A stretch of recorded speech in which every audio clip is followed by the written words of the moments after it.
Hey, welcome back everybody to the show. Chris Adams, the host for you, Retro Life for you.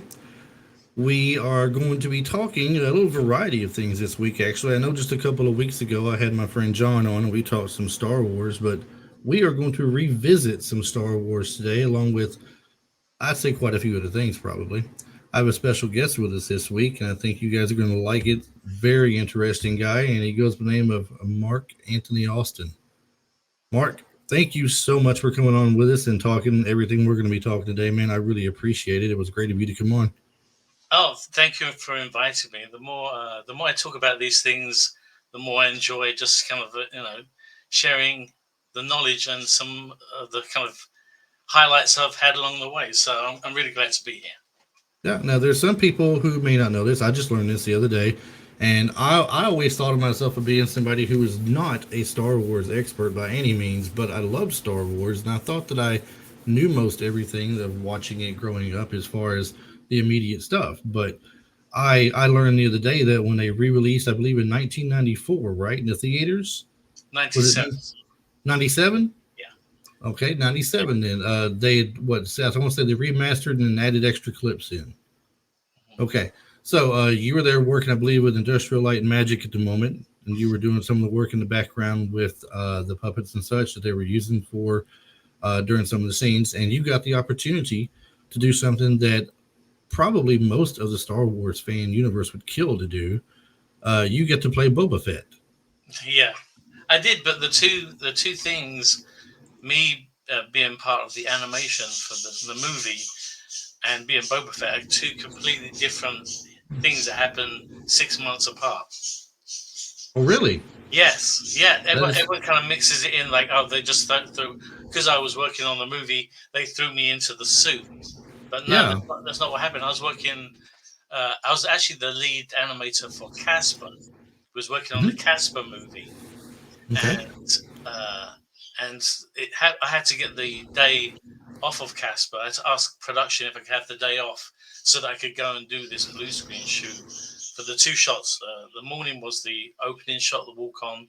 Afternoon was the walk off. But those two things are completely separate incidents. But it's just coincidence. I end up in animating the Dewbacks in the same movie that I also get to play my hero since 13 years old. So That is cool. Now, I thought yeah, I read somewhere that what got you liking Boba Fett was the mail in order figure that they offered. it was the And bio. that, It was the bio that came with it because it described the character. Kind of advertising, kind of building that, the mystique.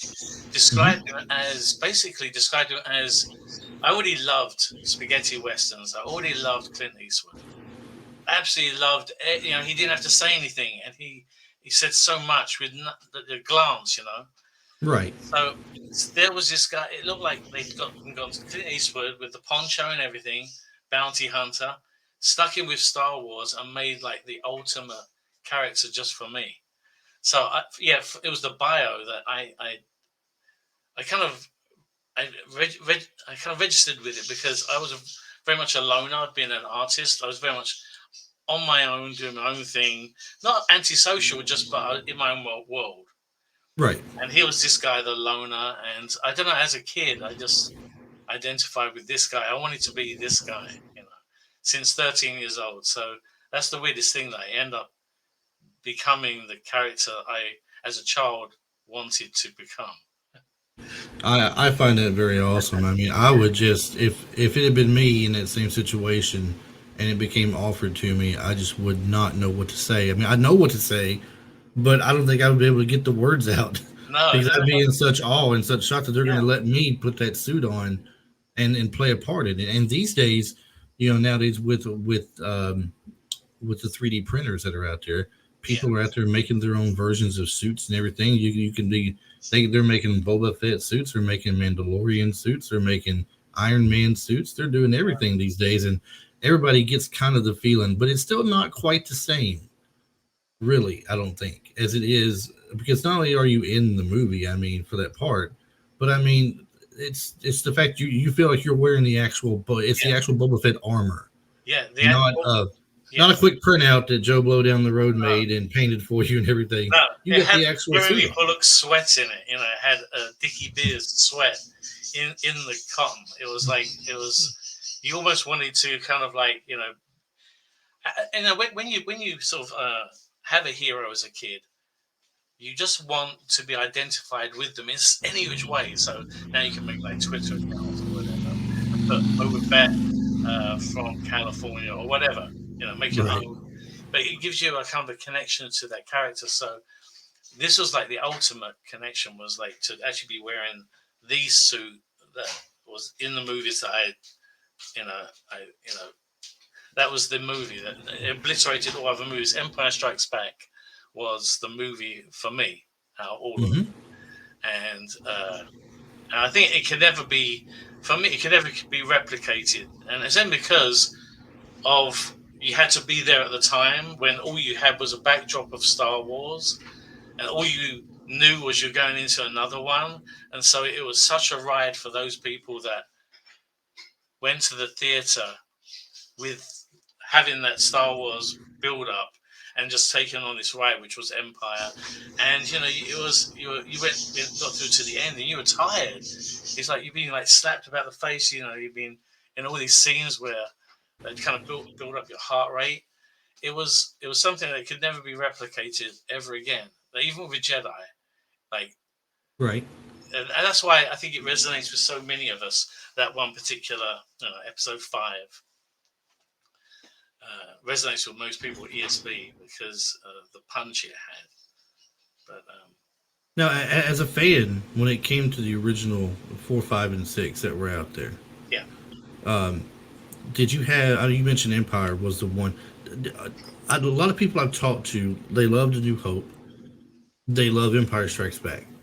And Return of the Jedi comes around, they're like, I do, I like it, but I just it doesn't top the other two. Yeah. And you would think that the last one would be the one that you would think would really top everything off. What's your opinion on that? Okay, this is my opinion. Like, you already know where I stand. I suddenly have become obsessed with this one character, Boba Fett. So I'm going into 3 saying, what am I going to see him do in this movie? Pumped up. I couldn't wait. And so to have what happened at the beginning of the movie, and we all know why it happened, because George was upset that Boba Fett was out selling Luke Skywalker, Right. Boba Fett was more popular than Luke Skywalker at a point. And he was worried, he's like, oh, I've got to get rid of this character. So, that's why he did it. But as a kid, when I went into that movie theater and my hero I was like, no, he's gonna come out, right? He's gonna come out, and then the jetpack's gonna activate. He's gonna fly straight up. I was waiting for it the whole movie, the whole rest of the movie. I was waiting for him to get out or something, and I was like, I was upset. So I really thought they could have made so much more out of the Boba Fett character in Return of the Jedi with more scenes of action, even if it's not him with Luke. Exactly. If it doesn't have to be him and Luke. It could be him versus Han and Lando, and Chewie. Exactly. It could be him tracking them back down to get back what he had originally taken to Jabba to begin with. Even if he had, Jabba's gone at this point, it was still his bounty, and he feels a sense of ownership to this, and he wants to go back and get it again. That would have made some more entertainment, I thought. Exactly. But I mean, once again, I'm not a writer or anything. I'm not a director. I don't. This was not my project or my baby. So, I mean, it's all in his vision, I guess, and what he thought was best for it. A lot of people just didn't think that Return of the Jedi held up as strong as Empire did, or even A New Hope. Yeah. No, and well, for me, it didn't, just because that happened at the beginning, and I couldn't recover from it for the whole rest of the movie. It took me a while for it to kind of grow on me a bit more, but I still had to, that was the biggest question. When I go to conventions, the biggest question was, how cool was it to wear the suit? That's the first. Yeah. Most asked question. Second question is always, did you make it out of the Sarlacc? And now I can say yes. Now. Right. They kind of show how that happened, and that was kind of. I was gonna bring it up again in a little bit. I'm still going to. So, you just give me a little bit. We'll get around to that one for sure, because that's definitely something I want to get your opinion on and some thoughts and things. But yeah, when it happened, it also, in my opinion, didn't happen in a very cool way. It was kind of slapstick, almost bumbling. He just turned around and it's who? It's Boba Fett. What? And he turns around and the Yeah, staff just kind of have hits his rocket pack and knocks him down into yeah, knocks him off the boat. Or I yeah, was like, he could have been done cooler, you know. If yeah. you're gonna kill him off, do it justice. But unless they had thoughts of bringing him back in some way, I don't and know. I I agree with you. I feel like that as much as they built him up, they took all of that down in stages with the bumbling kind of, you know, everything he does, Luke's got an answer to kind of thing, and it took until episode 6 of The Mandalorian to us to see kind of what Boba Fett must have been like on because most of his days were good days. You Mhm. think because he's the top guy, Right. So when they said that the book of Boba Fett was going to come out, I imagined we were going to get all of the stories that had contributed to his mythos, like the mystique of the guy. I thought we was going to see all, how he maybe encountered for the first time Bosk, you know, but all the Mhm. stories that gave him, his legendary status. And so I was like pumped for Book of Boba Fett. And when it started, not to say I didn't like Book of Boba Fett. I'm glad we got what we got. I can't get enough Boba Fett. But I was expecting and hoping for something a bit different to what we got delivered. And he was a bit bumbling in the Book of Boba Fett. If you remember the first couple of episodes, every other minute he's chucked in the bacta tank. It's like, what happened Yeah. to I didn't Boba Fett? understand how he was getting owned by sand people. I didn't understand that very much. I mean, or I, why? I, Why I is he didn't mind getting that so owned by much. sand people? I didn't mind that so much because that's another one of my obsessions with Tusken Raiders. But I could have done with more that drawn out a bit more. I would have taken out the jumping back and forth in time because we're already trying to fit this with our original trilogy. Yeah. So to jump timelines just made it. I'll tell you something. Watch Book of Boba Fett.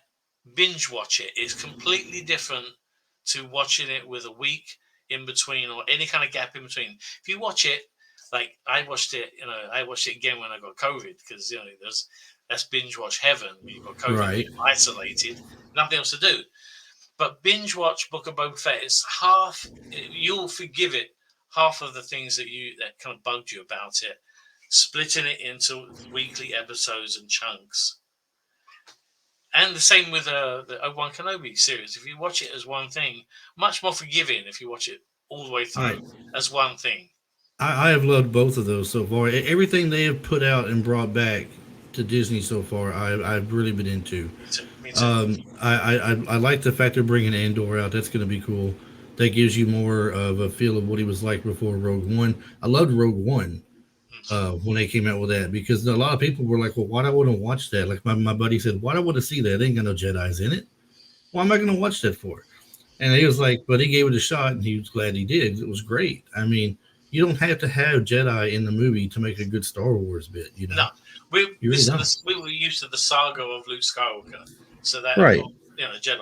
But Well, this and was part of it. Yeah, to top it off, the fans love it because it's a Star Wars universe. yeah, It's their getaway, it's their escape, it's what they love. They yeah, don't have to be sitting there watching 24/7 Luke Skywalker and Darth Vader or Yoda or anybody else like that. I mean, they can take in some other things, like he said, with the bounty hunters or with like the cartoons they put out with the animations with the Clone Wars or Rebels. I mean, people really get into all this stuff that they do because it's just yeah, their getaway. And I look forward to the one coming out with Ahsoka. yeah. I think that's kind of long overdue. Yeah, I do find that the ones that I find are the most popular with the most people are the ones that resonate around the original trilogy timeline. Like, Mhm. yeah, Rogue One butted right up onto it, so it got part of it. But Mandalorian's just after Jedi, but it's still kind of close after Jedi. And all the ones that seem to be kind of close to that period of time, instead of going too far prequels or too far, into Next Order. But this kind of hot, this is like the Goldilocks Mm-hmm. belt. So everything, just having Mandalorian walk through a Tatooine town, past like a roasting salacious crumb, it just like anything that draws you back to that original trilogy. You just kind of, Yeah, exactly. You hooks me. mentioned that you did the animations for the Dewbacks. Did you do animations for anything else on there? And what was your favorite one to work Yeah, I had to do all the creatures. So the first one was the Rontos, on?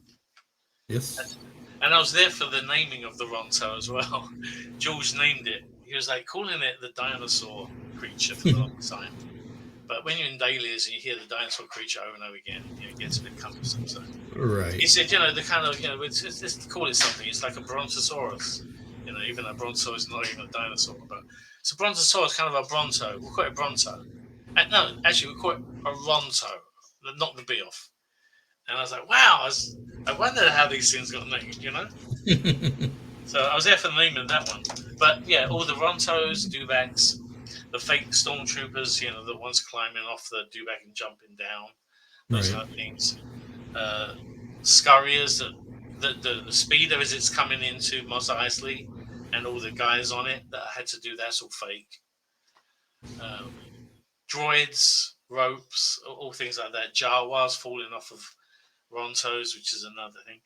I tell you, I must say that when I was involved with the special edition, at no point during the time I was working there was there any mention of doing anything to Greedo and Han. Like while I was there was no mention of anything touching anything to do with that. And so when I heard about it, because just after I finished on New Hope, I left and took a job I went to Disney at that point in Los Angeles. Mm-hmm. And it's when I was in Los Angeles that a friend of mine who was still at ILM said, you never guess what, they're messing with the Han and Greedo moment in the cantina. And I'm like, no, they're not. He's gonna look at that because he's done stuff like that before. He's test drove some ideas that weren't great, and it's been unanimous, like, yeah, that doesn't work. And I just wanted to see if it would, that kind of thing. So I said, yeah, he probably kind of flirted with the idea, but there's no way he would go with it, because if he did, he'd take away Han's arc. He's got to be the scoundrel that he mentions in Empire now, before he becomes the rebel hero that gives Luke his chance at blowing up the Death Star, and we get that ending. He's got to have that arc, so he wouldn't mess with that. And so that was, for me, a surprise when I went to see. The two things that surprised me was seeing, obviously, myself on the screen, because I had to wait. We shot it in December 6th of 1994. So we shot it in 94, but I had to wait till January of 97 for the release. So I had to wait over 2 years before I could see it. So it's the longest 2 years. I mean, I can't tell anybody because there's no evidence. Right. And if you did, then you're giving away stuff. stuff. I'm Boba Fett because yeah, right, mate. Yeah, of course you are. Yeah. That's what sure you are. Where's your jetpack? Where's your blaster? Yeah. Where's your helmet then? Where's Slave One? Well, now speaking of going back to Boba Fett in general, I understand. I was looking at this earlier. Of course, the one that most everybody is used to is Jeremy Bulloch. Yeah, he's the one you see in Empire. Right. He's the one a lot of Comic Cons you see Jeremy Bulloch was showing up, and he was had the Boba Fett outfit and everything, or just the helmet maybe. Had things like that, signing autographs, talking about things. We had somebody else who actually put the suit on before he did one time for a parade, and I wrote his name down. Let's see what I had on here. It was it was assistant film editor Dwayne Dunham. That's it, yeah. It was in a 1978 parade. Yes, San Anselmo at the parade. And they said it was funny at one point. He was even signing autographs, and he had to ask him. He goes, "How many T's in Fett?" He didn't know he wasn't sure how to spell it. Which was hilarious. I love that story. Story. And I thought it was great. I'm like, he's playing this character that everybody it's crazy about. And he's like, I don't know how to spell my own name. How many T's? I And then never you heard got that the story before. I'll have to thank you. That's going to add to my arsenal oh, of oh gosh, knowledge. I will try to find where I find it. I found it and send you the link to it. Okay, I'll try to find it for you. But do I you know just read this the why? other day. I have to say we have to pay some honor to Jeremy Bulloch because you know why that everyone honors him so much because he founded the Comic Con. Oh, It really? was it was he first after Star Wars. There were enough people that he knew that should take credit for masked characters that weren't getting any recognition, and Right. so he started this thing. It was called Men Behind the Masks, Mhm. and that was the predecessor to the Comic Con, and it accompanied comic conventions. That's why it's called Comic Con to this day, and it evolved into what we know now as a Comic Con, and it's a part and practice of it. You go there to get some signatures from people from sci-fi's or in the comic industry or the arts industry that you admire, or the So there's portray the character you like. But practically he everybody's at founded that. Comic He Cons these founded that. days. Yeah, that's Jeremy. awesome. I did not know that though. That's very cool. Yeah. Yeah, and like you said, there's practically everybody at a Comic Con these days that come in. I mean, it's not just no longer people who might have played people behind the mask and the armor, or like Jason behind the mask, or who played Freddy Krueger, things like that. Now you're seeing, of course, you've got people from the retro genre that you loved watch growing up on television or in movies that are making Yeah. appearances now Yeah. and signing autographs and taking pictures. You've got current modern day wrestlers that are showing up and shaking hands and taking Yeah. pictures and all kinds. I mean, it's not limited anymore to just No, comic books, comic it's pop artists, or culture. Pop culture. exactly. So it makes you wonder at this point how soon it is for they change the name to a PopCon or something. Yeah. Yeah. Hopefully, nobody sees this and takes that seriously. PopCon is a No, because terrible, there are enough horrific pops in the name. world. Yes, that's a terrible name. We don't need that to go anywhere. I don't want to be responsible for that. Um, there was a cartoon, as you probably remember. Some people were okay with it. Some people call it the horrid, dreadful cartoon holiday special that Star Wars had put out. Boba Fett is there. He's infiltrating into our good guys, trying to find out where the rebel base is, and the droids end up foiling everything because they pick up his transmission. Uh, the voice of that was Don Franco, I believe, or Don Franks. Is it Franks? Don Franks. I'm sorry, Mr. Franks. Don Franks provided Boba Fett's first voice in a holiday special. So there's another person tied to Boba Fett now. We've got, and then of course after Jeremy, not really. Well, I guess after Jeremy Bulloch, it was one time Jeremy Bulloch was without the mask in a Star Wars, and he played one of the was it not a trooper. He was He an was imperial officer. Imperial officer, yes, Imperial officer at Empire Strikes Back. Didn't have his helmet. He had something to do with filming that day or something. So they got John Morton to throw on the gear John and do the scene where they're walking down the hall pushing the carbonite of Han Solo and everything. John Lorne also did the outside the carbon freeze chamber scenes with Vader. So that was John as well. And then Dickie Beer, of course, he was the guy that plummeted into the Sarlacc wearing the suit and didn't break any arms or legs, which You still seven people had before him on the But same jump. a lot of people who are just listening to this don't have the ability to see what I see just now. But when you mentioned falling in the Sarlacc pit, you were still shaking your head like you can't believe it. That's great. Man, when it come down to moving forward, now originally I remember reading this a long time ago, so my idea on it's going to be completely off on what the complete story was. But I know that I'd read that George Lucas wanted 9 parts originally, not 9 parts. 4, 5, and 6 was the meat of it. That was the best part. He said he'd make 4, 5, and 6. I don't know if there was ever any real intention of going back and doing a 1, 2, 3 at that point, or even a 7, 8, 9. But there was some scripts written out or some ideas written out of how he wanted it to go. And of course, 1, 2, and 3 would show you the pre-years before Luke came about and what happened with that, and mentioned the Clone Wars and such. But 7, 8, and 9 had what I thought was an interesting sound to it of making clones of some people like Darth Vader and others for Luke Skywalker and such to fight. Wow. A friend of mine had said he thought a good 7, 8, and 9 would have even been when they had the dark. I think it was called Dark Forces. Luke Skywalker kind of borderline falls to the dark side, but reemerges back to himself again. He's trying to find what Kylo Ren was looking for, the Sith, Oh, the holocron. the holocrons. Thank you.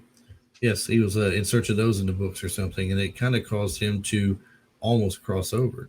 And in this book series, you had Han Solo and Leia were married. They had twin kids, Jaina and Jason Solo, that were both Jedi's.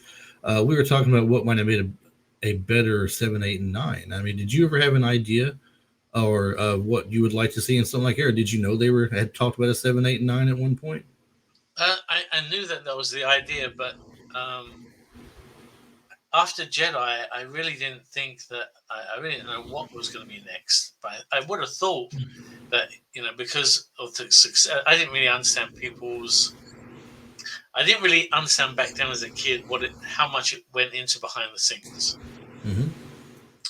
I didn't realize how draining it was to make 3 hit movies back to back. For George, and so as a kid, I just wanted more. I couldn't understand. I thought, it was as easy as just writing a book or thinking of the ideas. And so when he said that he was going to take a break, it was like the worst news in the world. It's almost like you're expecting the next installment of this thing, franchise that you've fallen in love with, and suddenly it stopped. So I always call those the kind of the drought years, because that's when merchandise was non-existent. You just collected things that did exist, but there wasn't any merchandising. There wasn't any. The only time I managed to buy anything Star Wars related in the 90s was when I went to work for ILM, and they had a store at Skywalker Ranch where I could actually buy, model kits and stuff. But it was nothing in the stores. Now there's nothing not with a Star Wars character on it. Right. That's Disney. Disney are going to put Star Wars onto every conceivable item. But back then it was, I was. If there was Star Wars on the corner of a cereal box, I would cut that Star Wars logo out of the cereal box and keep it. Mm-hmm. That's how much I hoarded anything and everything I could collect that had Star Wars branding. So for me, it's always been a visual thing more than anything.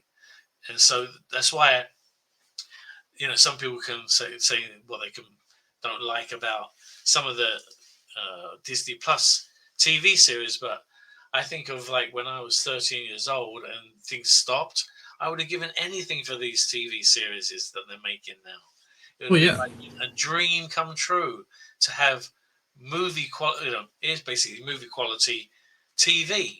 Well, you're right.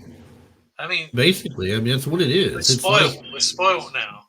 But I hate to say that, but you are absolutely correct. We are, and then we are so spoiled to the point that we can't wait another whole year in between when the seasons are released. I don't remember if it was Cobra Kai that started all this. Basically, it was on YouTube to start, and then went to Netflix. But I think Cobra Kai might have been the first start of this, and then you had Full House do Fuller House, and then now Disney's coming out with different Star Wars bits we got going on. We got the Mandalorian, I think, was the first one, and then you've got Book of Boba Fett. You've got the thing with Obi-Wan. People will really eat up the Obi-Wan series because being Jedi, he's one of the most favorite Jedi's people have out there. A lot of people favorite him over Luke Skywalker. Yeah, Obi-Wan was always my favorite. Now, and that's because of the portrayal of Obi-Wan in 1, 2, and 3. Yeah. Not because of what Sir Alec Guinness had done. Although he did a good older Obi-Wan and what he had portrayed and everything, but we really loved watching the younger version of an Obi-Wan Kenobi and what he could do and how strong he was. Yeah. And so spoiler for anybody who hasn't seen Obi-Wan, I'll wait a second before I say it, but just in case you haven't seen it, go ahead and turn it down now or something. But I thought it was great when he is fighting Darth at with the where rocks. the rocks. Yes, when he uses the Force, Yeah, he had been buried by Vader in the rock pit basically, and tells him he is now the master or something, and walks off. And he comes back and he's just really taking it to him. Not only is he taking it to him with a lightsaber, he's using the Force to sling rocks down on him, and then uses his power and brings up everything he can and pelts him with a rock storm basically. And yeah, it's like it's overwhelming him. Like he can't believe how strong he has become suddenly yeah, within the Force. And so stuff like this you really enjoy watching. It's like watching Luke Skywalker in The Mandalorian once yeah, again. yeah, Alert. But I mean, when he comes in there and he makes his march until he gets up there to where um, Grogu is with the Mandalorian and takes over, he's killing all these things till he gets up there. It's just like watching Darth Vader march through Rogue One down that hallway trying to get stuff. yeah, I mean, it's almost identical in a sense, and how powerful both of them really are. You can see yeah. how strong and how great they are. So, That's why I wanted. That's why I want to see why we got to see why Darth Vader got the reputation in Rogue One. You got to see just him in his element. That's why mhm. I was hoping the book of Boba Fett we'd get to see that at least once, and we never did. Well, I'm hoping from this point forward, surely they're going to do more with the Book of Boba Fett. They left people wanting at the end of it, and I I'm can gonna see pitch. that. I'm I gonna can pitch see it going further. Legends of Boba Fett. Yes, I I'll make a short. I'll make a previous a short.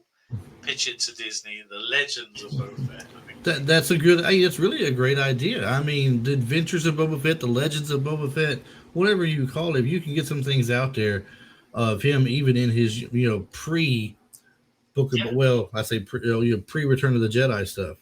yeah, Maybe running with some of the other bounty hunters. yeah. You might see Empire, pre something Empire. with Aura Singh in it.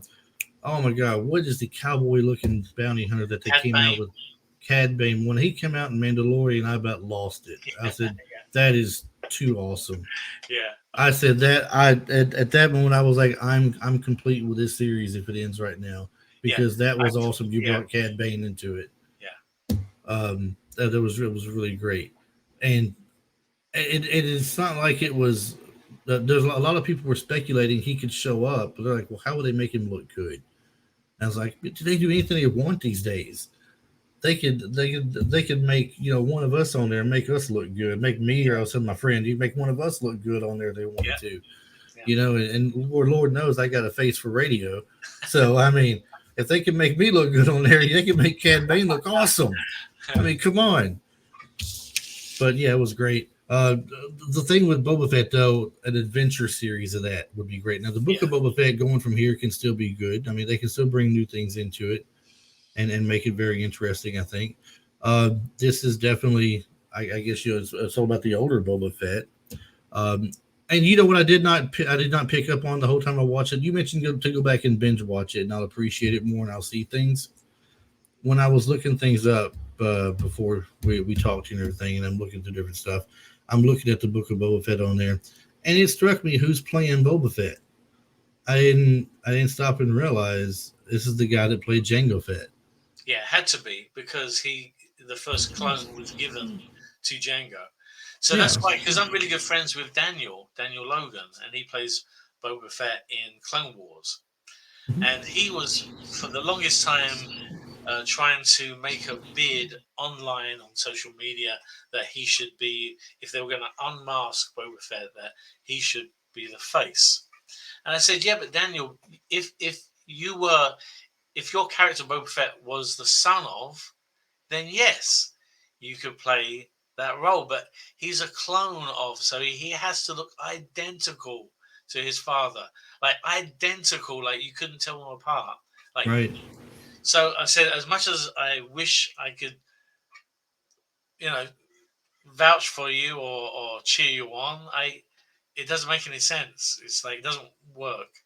So Been cool for him. I mean, if it it would have happened. been cool. Yeah, he does the Yeah. voice of young Boba Fett Hmm. in the Clone Wars, so I'm Hmm. hoping he gets as much as he can. And like I said, I wish that it would work out, but it would only have worked out if he was the son of, not a clone of. Yeah. Yeah, Yeah. The I was reading something somewhere also. When Disney renamed Slave One, you were not very happy about that. Said you were very vocal and adamant, But as a fan, I get it. I definitely understand it. I mean, you as fans don't want change. No. Fans want things to be the same. I am very guilty of some things to where if somebody remake something that I grew up loving, I want you to do it justice and do it right and not Yeah. change Yeah. everything for the sake of how it is today. People need to understand how things were then, and this is how it was, and it's not any knock on anybody else who wants to be involved with it. I'm not trying to say you don't qualify to be in this movie because you're a man or a woman, because you were black or white, Yeah. because you were American or you were Asian. Nothing like that. I like continuity. I like consistency with what I watch. Yeah. And people get angry when things change, and some people get really angry when they change. But Yeah. Well, the thing is, they were making an issue about it, but they were likening it to an issue that is what we are experiencing here on this planet. And as far as I know, we're on Earth and we're in the Milky Way galaxy. This is a galaxy far, far away. So, right, why are we putting our prejudices or, like, what we taboos for our world onto this other galaxy that is unrelated, as far as I know, apart from the fact yeah, that we love those characters, otherwise they are over there, so it made something. And another thing, it came on the heels of them changing slave Leia's name. So when they did that, I was like, and this happened, I was like, when's it going to stop? Is a Death Star next? I mean, Death's pretty up there. I mean, Death's yeah, pretty harsh. pretty harsh. Make, That's the make it it's be like the a end. severe cold star instead or something, Like, it sounds silly, but I was thinking, where can it stop? Where is it going to stop? Are they going to stop? Hope they are. But, Well, they that called you Jabba's prisoner. Jabba's prisoner, yeah, but he is also her slave. That he demoralized her because she's a princess. He did it, for a reason. That's right. what Jabba is. That's why we're glad he's dead. It's Yeah, like it's it takes away stuff that we love, like you said, and they bought it as is. Like, don't change it. If you buy it, keep it as is. a lot of I people think do you buy not. it. A lot of people don't include a lot of what Disney does with Star Wars as being a part of the actual Star Wars universe. I know you've heard this probably before. I know, You got the whole canon bit and I do everything love and a lot that, such. that they do bring. Yeah, I mean, when it comes to the newest ones they did, where they brought in Daisy Ridley, I thought that the movies as three standalone movies were okay. They were all right. When they said they were bringing in Han Solo and Chewie and Luke Skywalker, and you got Leia still there, I thought, great, we're going to get a reunion of people, Yeah, and we never got it. We never got that. They never once yeah, had a scene together. So I mean, you hear rumors of reason why it didn't happen, and you just hope it's nothing that petty or anything. But for some reason they chose not to give them a scene together in these movies. You had Han and Chewie because they were partners. yeah, yeah. But They they were killed buddy Ethan buddy. off. Yeah, Yeah, and I had heard he requested to be killed off. And well, that's what yeah. I Well, heard. I read. I no, read but somewhere. you can believe it because he had it Yeah, in his contract. That's why he ends up in Carbonite in Empire, is because George didn't know whether he would even do a third. So he yeah, thought, if he doesn't sign, he's in Carbonite, he can stay in Carbonite. If he does sign, I'll get him out of Carbonite. yeah. That's a good safe way out. Yeah. But that That's word definitely Hollywood, though. works. That's how Hollywood works. It affects the movies sometimes. And, Contracts. speaking of effects and everything, the Yeah. effects today are so much different. The way they're done, Yeah. so much more computerized things these days that they can do to make things like, for example, making Luke Skywalker look like he looked in The Mandalorian, or having Princess Leia's face suddenly there in Rogue One with her using the word hope. Like they've taken the word from the original movie or something and put it in there with her face CGI'd on, and it's hope. And everybody thinks that's great. We got Leia in there. We got a young Leia, and then everybody's like, Luke looks so awesome. Look at him. It's great. It's Yeah, actually him. yeah. But the things they can do. Do you have a preference over the ways that's done with that, like today versus when you were doing a lot of this stuff and everything? I, Back with Star Wars, when you were working with Star Wars and some of the other stuff. I'm glad that everything's advanced, way further than I ever imagined it would by this time. If people had asked me what would have evolved, I would never have imagined some of the things we have in our daily life that we do. But I'm glad that they have realized that there can be an overuse of CG. They discovered that in the prequels. After the prequels, they realized, wow, I think we pushed too much green screen on everyone. The actors aren't getting the fulfillment, aren't able to bring to their roles that same oomph as they can if they're on a set or a projected set, like they have now. But now it's a nice mix between CG to do what CG is good at and practical to do what practical brings to the live action set. And like guys in suits, for the most part, I believe them. I could take them all day. I'd much rather have Jabba from Jedi over Jabba from A New Hope. He was the only creature I didn't animate as Jabba. That was Steve Williams. So if you watch the ILM behind the scenes that they have on Disney Plus, Mm-hmm. you get to know about Steve Williams. But he had Jabba, and he asked me at one point, Mark, because I was helping him with a lip sync. I was like, Mark, can you take Jabba? I said, no, I've got Rontos to do, I've got dewbacks to do, and I listed off all the things, and so you're like, okay, I'll finish Jabba. I didn't want to touch it. I didn't understand why we weren't getting the suit back out, or getting them to make one. It would have been amazing. They could have done. Imagine what they could do. The puppetry they could do now. Yeah. It's amazing, and it's a combination of people with remote control versus people inside the puppet. But amazing what they can bring to life now. Much easier, much more versatile, because now we have nice foams that we can sculpt into a lot of stuff. We don't have to rely on big, heavy wooden frames in some puppets. So I don't know. I think we're at a point that and things are still evolving. But I think we're at a point now where we've found a happy medium, and we've seen it in The Mandalorian, and we've seen it in the new sequels.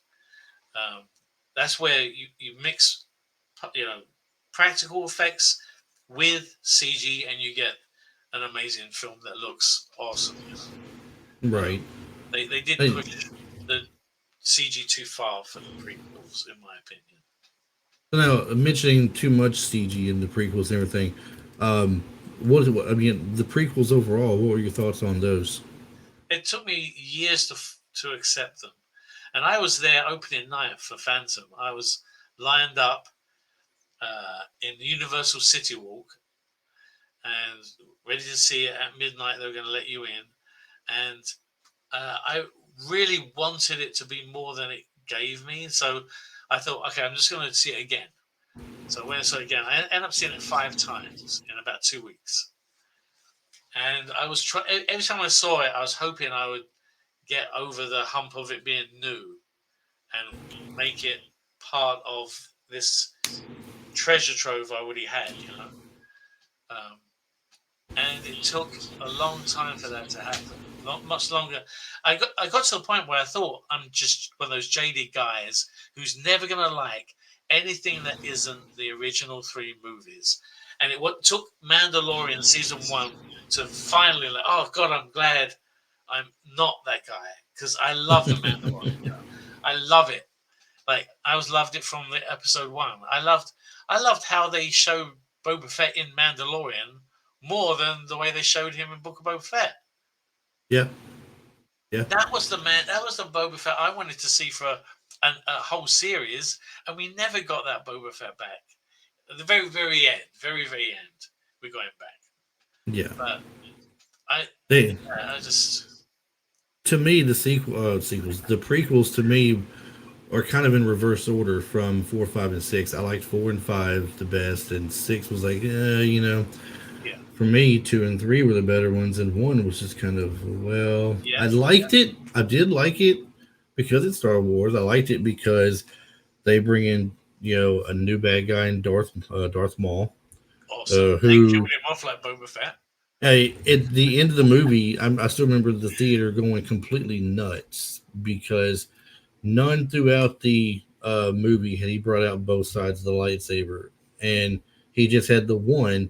And we were like, "Man, that's an extra long handle on that thing. Look at that. How does he fight with it like that very well?" And then at the end of the movie, me and my friends that went. I mean, he takes it out, turns that thing sideways, and goes the other end. And we're like, "No way! Yeah, He's got a bow staff saber. yeah, That is awesome." And everybody's just going crazy in the theater at this thing happening when it comes out and all. It's like they were pulling for the bad guy at this point. It's kind of like the guy in Jaws said by the end of the movie he was rooting for the shark because the people weren't likable to him. But I really liked Qui Gon Jinn. I like that character Qui Gon Jinn, and I thought they did his character a little wrong. If you're going to kill him off, I thought kill him off in the second one during the Clone Wars. yeah. Keep him going to that point at least. I thought because his character was so good. I understand you got to give meaning to the relationship between Obi-Wan and Anakin, Yeah. but I thought there still would have been time for them to make a good bond with each other, still with Qui-Gon there and afterwards when he dies in the second one. Okay, so let me run this idea by you.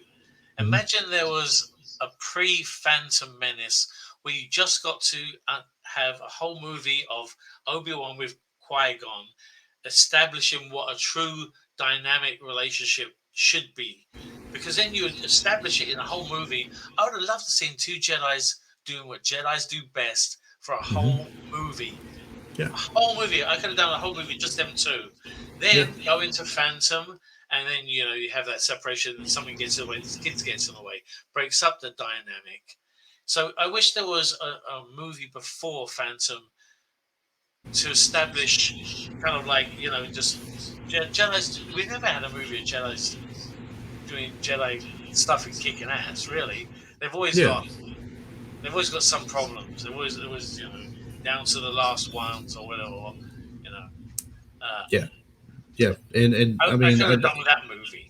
I just wish they'd given him. I mean, the running joke is they give Jar Jar Binks appearances in all three movies, but you kill off Qui Gon Jinn in the first one. Yeah, Where's the and fairness Darth to Maul. this? And Darth Maul. Yes. We So I lost two mean, good ones in like one moment. I think. yeah. So you lose Darth Maul in the first one in a way that seems silly, because if you think about it, like Obi-Wan in the third one, he has the high ground over Anakin. Darth Maul that absolutely has the high ground over Obi-Wan, yet he's able to flip out of it and you know they say in the book that was the book they had put out for people to read that in a moment that Darth Maul had a lapse in the Force in a moment, celebrating that he had just taken out the two Jedi's Oh, okay. and was not one with the Force, you might say, or something. When Obi Wan flips out and calls for the lightsaber in his hand and you know slices him in half. So I don't know if I buy that or not. I thought it was kind of silly. But then you get brought in to Count Dooku in the second one, Darth Tyrannus, Yeah. and he's a pretty decent villain. I mean, he's kind of not like your traditional villain who's like Darth Maul, just angry like and hard. He's coming at you hard. Dooku's kind of smooth about it. He's Yeah. Yeah. still talking to you like he's a gentleman or something, and Yeah. so I thought the way they brought him in was all right. They probably could have even introduced. They could probably even do a series with Dooku if they wanted to. How he was good before he converted over, and Yeah. what Yeah. drew him over to the What dark made side. the change? Yeah. Yeah, they could. There's so many endless possibilities they could do with these things. But so some of these other. Now, I wanted to talk about a few of the things you've done other than the Star Wars, actually, if we could, because you've done been in a lot of great stuff. It looks like as far as doing special effects and everything. What has been some of your favorite things you've done? I noticed Battleship on there. I noticed that you had something to do, like you said, Casper. Yeah. I don't know if I seen correct. Did I see something with the Avengers on there as well? Or Yeah. The okay, first so Avengers movie. the first Avengers movie. That was a lot of fun. That was because like sometimes in some of these movies you're only involved in one sequence, and usually it's the most expensive sequence. And it's your job to kind of plan it out and create it in 3D, with a set and actors doing what they're doing, and you shoot it with the cameras, and we call it previs.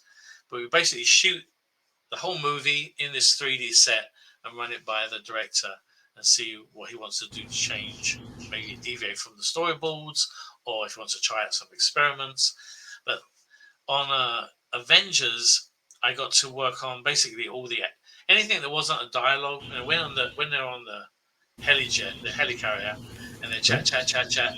We don't get to previs those shots, but we do get to do all the battle sequences. So at one point, we had the end battle, and at one point was over an hour long. We had to get it down to 20 minutes of action.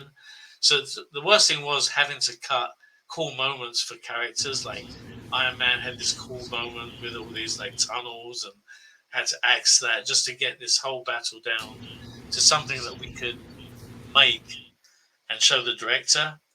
And so I'd say Avengers is up there for me. That was involved in a whole bunch of sequences. So. As an Avenger fan, I can tell you we would have taken that hour and ran with it. We would have taken that for sure. Yeah. There's so many cool sequences. Like Black Widow had so many cool moments. Her character got really harshly chopped down. And you see sometimes you see stills from the behind the scenes, and it looks like the sequence that they must have shot some. I think they get to shoot some of the sequences, and then they hit the editing floor, Yeah. through time trims. But why did it take so long for them to get her solo movie? I mean, that was a good solo movie they put out of her. I mean, I enjoyed her character. I mean, not just for the obvious reasons that everybody says because of her outfit and everything, but I like Scarlett Johansson. She's been in a lot of great things. Her standalone movie she had as Black Widow was great. Brought in her sister, introduced Yelena. That was awesome. I mean, they could have done this a long time ago and made just as much off, if not more. Well, I do actually know the answer to this one, because this was in 2010. I was working on Avengers, and back then we got the pitch from Victoria, the woman that runs Marvel. We got the pitch, the kind of the decade pitch, and she pitched the kind of the series of all the movies coming out that introduced characters and got involved in blah blah blah, ending in the end game. And I was like, holy crap, I thought it was just we were working on just like another Iron Man movie, or another Thor movie. I didn't realize the whole long-term goal. So they had movies already picked out in 2010 to make and to make the story of. And so that's the only reason I can think of that it would get bumped to after that, because they had we were making Avengers, and in another building at Riley Studios they were making Captain America, the first one. Right. And at some point I had to loan some of my animators to the other building because they were short. And I went over there to get the guy back. And I hit the door button, and I'm wearing my Boba Fett hoodie. It's a hoodie where you can pull the hood up, and it looks like his suit. Bing! The door's open, and there's Joe Johnson, the guy that designed the Boba Fett costume, and the director of Captain America is in the elevator. Really tall guy, Joe Johnson. He looks me up and down a couple of times and goes, mm-hmm. And then I was like, I was just starstruck. I just was like, my tongue did not work. It didn't say anything. Could have said something cool. I don't know, anything, but I just didn't expect to see him. But anyway, short story is that I think it's because they had all these movies overlapping and even being worked on at the same time, is that there was no room for a Black Widow movie until later. The only bad thing about it, I think the fans look at it, is because her character had already been killed, and it's like we're going back now that she's dead and gone. We're getting like a prequel feel to what she was like before. I mean, I'm glad we got it ultimately. I am. Yeah, I want more from Boba Fett. Yes, still, we definitely want one. That's what I'm And, saying. and see, look, you got more pull than I do. Okay, you got I way know. more I pull no. than I do. Ever since that slave one incident, I got zero pull. I tell you, So, zero pull with Disney. so Zero. look, that was my twin brother talking about the slave one bit. That wasn't me. I said that no, Yeah. that wasn't me. I hope they're I listening. would like to I hope pitch they're this listening. though. But they did do the Avengers stuff fairly brilliantly. I thought if you Oh, thank you. compare, you've got it was the effects were great, the fight scenes were awesome. I mean, I as a fan of watching comic books come to life on the screen, I've never seen anything. I always grew up liking DC more growing up because Yeah. they Superman. Yeah. you always see Batman. Batman, Yeah. Superman, and I grew up on the Super Friends Yeah. I and love the Spider Justice Man. League, and then all of a sudden Marvel comes out and they're just taking it to them, and it's because they did it right. They laid the groundwork down, and they made you wait, and you got ultimately the best of what you could get. Everybody all at once, and now you got this big open wide universe and stuff they can do, and everything has a universe now. You've got the Star Wars universe, the Star Trek universe, the Harry Yeah. Potter universe. You've Yeah. got your everything, the Avengers multiverse. So I mean, if they can do all these things, back to what we were saying a second ago, if they can do all these things for Avengers and DC and all this stuff, we can get us a Boba Fett somewhere down there. Yeah. That's all we're saying. We can get a I Boba think Fett. so. We can squeeze All one right. in. All right. Well, if you will, you know what? Actually, one quick thing. I don't know if this is still being done or not. I did read this, and I thought it'd be cool for you to get it out for the people who were doing it. No Disintegration. Oh yeah, yeah. The series. So I've not picked up yet a chance to look further into it. I saw Oh that there was a No Disintegration series. Is this on yeah. YouTube that can be found, or? Yeah, yeah. It's on YouTube. If it's just www dot no disintegrations all one word dot Mhm. tv, and Okay. there's 22 episodes. So www dot no disintegrations dot tv, and So, TV at the end, like so just a television. quick, so like just a quick rundown of it. What is the show about? It actually started off back in the day on the Boba Fett fan club. They had a little flash animated series of Boba Fett making random transmissions from Slave One. Hmm. And so I was having margaritas with the guy who founded and runs the Boba Fett fan club, and he said, "Hey, he goes, what do you think about this idea about being involved in doing like a live action version of these little flash animations? We get the same guy to write it, but we'll shoot it, and I said, I'll make Slave One. I'll make the backdrop. You organize all the camera stuff, and I had an editor friend, and we made this 22 episode series, just random transmissions from Slave One, either to other bounty That hunters. that sounds cool. Yeah, it was just tongue in cheek. The trouble is, it's written for very hardcore Boba Fett fans. That was the only thing I said to the writer. I said, "There's guys out there that love Boba Fett, but love the way he's in the movies and the way he looks. They don't know all of the in jokes that you're putting into these scripts. There's a very tiny niche of fan that are gonna pick up on all these jokes because they're in jokes." So they're talking about doing a series too. Actually, we're in discussion talking about it, and it's almost written, and it's going to appeal more to the Mandalorian appreciative audience. Hmm. So it'll everything that will be in it that's humorous. Anyone watching the Mandalorian will understand and get that type of humor. So I think Right. series two is going to be a bit more open and less targeted to such a niche type of Boba Fett fan. Yeah, but if anything, the people who did understand it, that's something great for them too. At the same time, Yeah, yeah, so that's awesome. I did see a bit of a one talking about how it's always good to wear the armor. yeah, Never leave without wearing the armor. I know what you're thinking. Do I need this clunky armor on? Well, I'm just asking this guy about such and such, and suddenly a bounty from last week goes by, and I'm not ready. See, you should have had the armor. Yeah. I was sitting there just laughing, going, "This is hilarious." So I thought it was some kind of actual show or something. Like there's going to be an episode of a story of this person doing Boba Fett's doing this or this, and I got to reading it, and like you said, it's just transmissions, and he's just Yeah. giving advice or something or Yeah. saying these things. And I watched a bit of that one. And I thought this is hilarious. I've got to find this and watch the rest of these. This is too much. So, well, we're actually right pushing to the end of our show here. If you will, let everybody know where they can find you out there, and if they want to see you on social media and things Yeah. like that. Well, you can either find me under Mark Anthony Austin or just Mark Austin, or at Boba Fett ANHSE, and the ANHSE stands for A New Hope Special Edition. So Boba Fett ANHSE, all one word.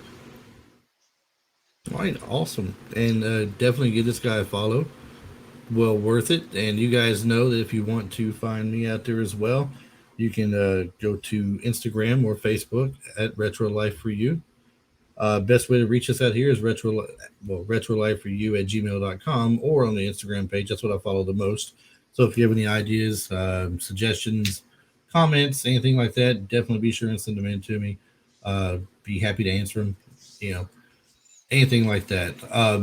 Mark, once again, thank you so much for coming on. It's been a blast talking with you, man.